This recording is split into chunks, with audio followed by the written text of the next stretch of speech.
வெள்ளைக்கொம்பன் விநாயகனது பேரருட் கருணையினாலே வாழ்க்கையிலே அனைத்து நலமும் வளமும் பெருகட்டும். நாம் இன்று பேசிக்கொண்டிருக்கும் நன்னாள் ஞாயிற்றுக்கிழமை. ஞாயிற்றுக்கிழமை என்பது சூரியனின் அருளை பெற்ற ஒரு தினம்.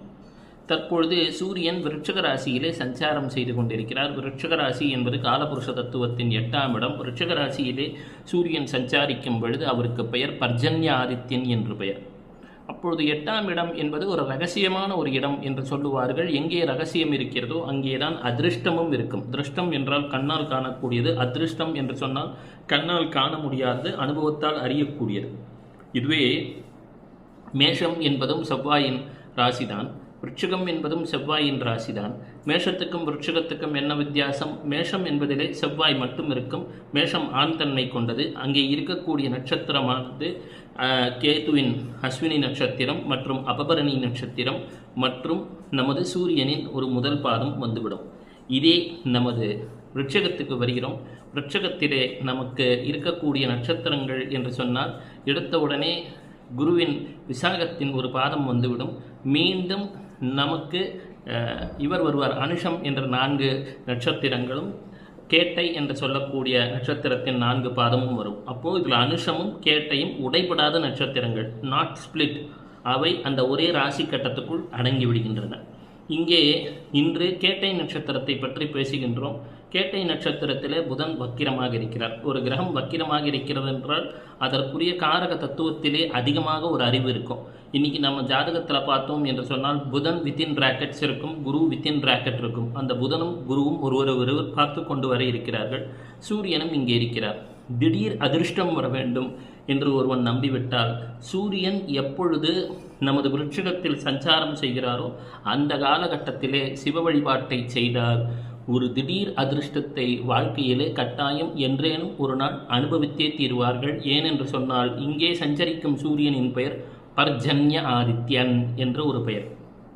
எனவே இந்த நன்னாளிலே நாம் தெரிந்து கொள்ள வேண்டியது கேட்டை நட்சத்திரம், கேட்டதையெல்லாம் தரக்கூடிய நட்சத்திரம். எப்பொழுது ஒருவன் நட்சத்திரத்தை பற்றி அறிந்து கொள்ள துவங்குகிறானோ அவனுக்கு நட்சத்திர தோஷம் என்பது வாழ்க்கையிலே அகல துவங்கிவிடும். உதாரணமாக நம்ம சொல்கிறோம் சந்திராஷ்டமம் என்று சொல்கிறார்கள். அப்புறம் லக்னாஷ்டமம்னு ஒன்று உண்டு.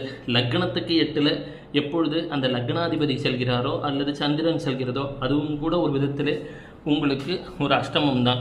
உதாரணமாக நீங்கள் மேஷ லக்னத்தில் பிறந்து உங்கள் லக்னத்துக்கு 8ல் செவ்வாய் செல்கிறார் என்றாலும் அந்த காலகட்டத்திலே சில பல உடல் சார்ந்த கவனங்கள் தேவை.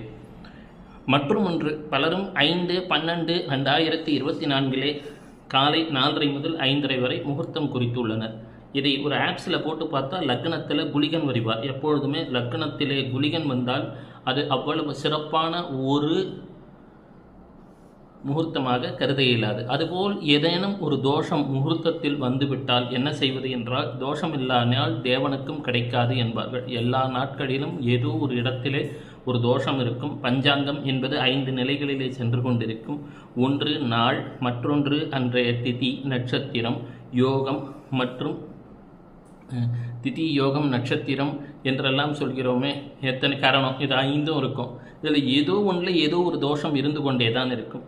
இது போன்ற தோஷங்கள் இருந்தால் அந்த தோஷத்தை நாம் தெரியாமல் ஒரு அனுபவிக்க வேண்டிய நிலை வந்துவிடுமே என்ற அச்சம் கொள்ளாமல் இருக்க விநாயகனை வேண்டி வணங்கி 9 முறை சுற்றி வலம் வந்துவிட்டு அவருக்கு சிறிது அருகம்புல்லை தந்து, விநாயகா, ஏதேனும் நாங்கள் செய்திருக்கக்கூடிய இந்த முகூர்த்தத்திலே தவறு இருந்தால் எங்களை மன்னித்து விடு என்று சொல்ல வேண்டும்.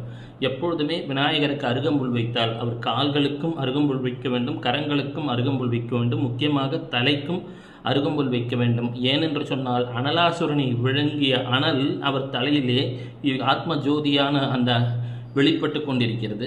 அதற்கும் நீங்கள் அருகம்புல்லை வைத்து விட வேண்டும். எனவே விநாயகரது வழிபாட்டை செய்துவிட்ட பின் ஏதேனும் முகூர்த்தத்தில் பிழை இருந்தால் கூட அந்த பிழையை விநாயகப் பெருமான் சரி செய்ய துவங்கி விடுவார். இன்றைய வகுப்பு மிகவும் சிறியதாக இருக்கிறதே என்று வருந்த வேண்டாம். விரைவிலே MCQ எல்லாம் தயாராகி கொண்டிருக்கிறது. நாளை முதல் எப்பொழுதும் போலே வகுப்புகள் அதன் வேகத்திலே செல்லும். இன்று நாம் உணர வேண்டியது, ஞாயிற்றுக்கிழமை என்று சொன்னால் வலதுகன், ஞாயிற்றுக்கிழமை என்ற சூரியன் என்றால் தந்தை, வலதுகன், மெட்டை மாடி போன்றவை சூரியன், அதிகாரம், ஈகோ, போன்றவையும் அந்த சூரியன்தான். உடம்பிலே நமக்கு வெப்பமாக இருந்து எலும்பிற்குரிய அந்த வலிமையை தருபவனும் சூரியன்தான். தலையாயவன் தலைவன் என்பவனும் அதே சூரியன்தான். சூரியனின் பேரருட்கருணை நம்மை காக்கட்டும். சூரியன் என்று சொன்னால் அவனை செம்பருத்தி குறிக்கும், தாமரை மலரும் குறிக்கும். எனவே தான் சூரியனை அவ்வப்போது நினைத்துவிட வேண்டும். மேஷத்திலே தத்தாதித்யனாக இருக்கின்றான், ரிஷபத்திலே ஆரியமா ஆதித்யனாக இருக்கின்றான், மிதுனத்திலே மித்ராதித்யனாக இருக்கின்றான், கடகத்திலே வருணாதித்யன், சிம்மத்திலே இந்திராதித்யன், 6ஆம் இடமான நமது கன்னியிலே விவஸ்வான ஆதித்யன், துலாமிலே பூஷான ஆதித்யன், 8ஆம் இடத்திலே நமக்கு பர்ஜன்யாதித்யன், 9ஆம் இடத்திலே அம்சுமான ஆதித்யன், 10ஆம் இடத்திலே பாகாதித்யன், 11ஆம் இடமான கும்பத்திலே துஷ்டாதித்யன், 12ஆம் இடத்திலே விஷ்ணு ஆதித்யன் என்றெல்லாம் இருக்கக்கூடியவன் அந்த சூரியன். அவனே விஷ்ணுவாகவும் பிரம்மனாகவும் சிவமாகவும் இருந்து நம்மை வழிநடத்தி கொண்டிருக்கின்றான். இந்த ஞாயிற்றுக்கிழமை பொழுதினிலே அவனை பற்றி பேசவும் நமக்கு ஒரு பாக்கியம் தந்திருக்கின்றான். நம் கிரக கட்டத்திலே 12 கட்டங்களை பற்றி பேசும்பொழுது 2 கிரகங்கள் மட்டும் வக்கிரமடையாது. ஒன்று சூரியன், மற்றொன்று புதன், சந்திரன். எனவே ஏனென்றால் புதனுக்கு இன்றைக்கி தானே வக்கரம்னு சொன்னேன். சூரியனும் சந்திரனும் தான் வக்கிரமற்ற ஒரு நிலையில் இருக்கக்கூடியவர்கள். சூரியனும் சந்திரனும் தான் சிவனும் சக்தியுமாக இருக்கக்கூடியவர்கள். நம் ஜாதகத்திலே திதி என்று சொல்லக்கூடிய அந்த நாளை உருவாக்குவதும் காலத்தை உருவாக்குவதும் அந்த சூரியன்தான். ஹிரண்ய கர்ப்பன் என்ற பெயரினிலே உலகிற்கு வேண்டிய அனைத்தையும் தந்து கொண்டிருக்கின்றான். நலம் அனைத்தும் தரக்கூடிய அந்த சூரியன் நம் வாழ்விலே வளம் அனைத்தையும் தரட்டும். காசியப்பர் அதிதியின் மைந்தனான சூரியன் நம் வாழ்க்கையிலே சுமதி ஆரியஹா என்று சொல்லக்கூடிய வகையிலே அன்னையின் பெயரை தாங்கி ஆதித்யன், ஏனென்றால் அவன் தாயின் பெயர் அதிதி என்று பெயர். இந்த அதிதி தான் கடகராசியிலே பூஷ நட்சத்திரத்திலே அதன் தேவதையாக விற்றிருக்கின்றார். அப்பெரும் அதிதிக்கும் காசியப்பனுக்கும் மகனாக உதித்தவர் சூரியன். இந்த சூரியனும் சஞ்சனாதேவிக்கும் மகனாக உதித்தவர்கள் அஸ்வினி நட்சத்திரங்கள். அஸ்வினி நட்சத்திரம் என்றால் நசத்யா, தசஸ்ரா என்று 2 பெயர்கள்.